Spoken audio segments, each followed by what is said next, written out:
नमस्कार, मी अनिल उपाध्ये. शिवसिद्ध बातमीपत्रात आपलं स्वागत आहे. पाहूया आजची बातमी. किणी गावाजवळ अशोका ट्रॅव्हल्स कंपनीच्या खासगी आराम बसवर दरोडा टाकलेल्या संशयित 7 आरोपींना पेठ वडगाव न्यायालयात हजर केले असता त्यांना 3 दिवसाची पोलीस कोठडी सुनावली. न्यायालय परिसरात आरोपींच्या नातेवाईकांनी मोठी गर्दी केली होती. यातील काही आरोपींना चैनीसाठी तर काही आरोपींना कर्ज भागवण्यासाठी पैशांची गरज असल्याने दरोडा टाकल्याची माहिती समोर येत आहे. याबाबत अधिक माहिती अशी की हातकणंगले तालुक्यातील किणी गावच्या हद्दीमध्ये मंगळवार दिनांक 23 डिसेंबर रोजी 12च्या दरम्यान कोल्हापूरहून मुंबईकडे जाणाऱ्या अशोका ट्रॅव्हल्सच्या खासगी आराम बसमध्ये 60 किलो चांदी, 10 ग्रॅम सोन्याचे दागिने आणि मशीनचे स्पेअर पार्ट असा सुमारे 1,22,00,000 रुपयांचा मुद्देमालावर 7 जणांनी दरोडा टाकला होता. या बसचा क्लीनर सैफू बशीर अफगाणी हा घटनेचा टिप्सर होता. त्याला पेठ वडगाव पोलिसांनी तात्काळ ताब्यात घेतले होते. त्याची कसून चौकशी केली असता त्याने घटनेचा उलगडा केला होता.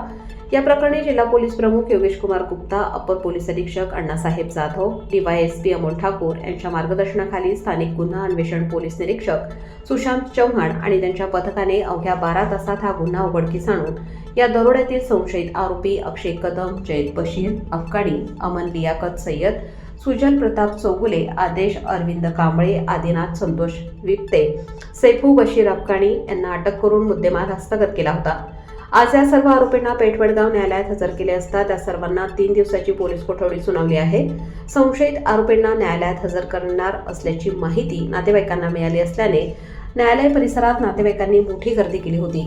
पोलीस निरीक्षक प्रमोद शिंदे यांच्यासह मोठा पोलीस फौजफाटा तैनात होता.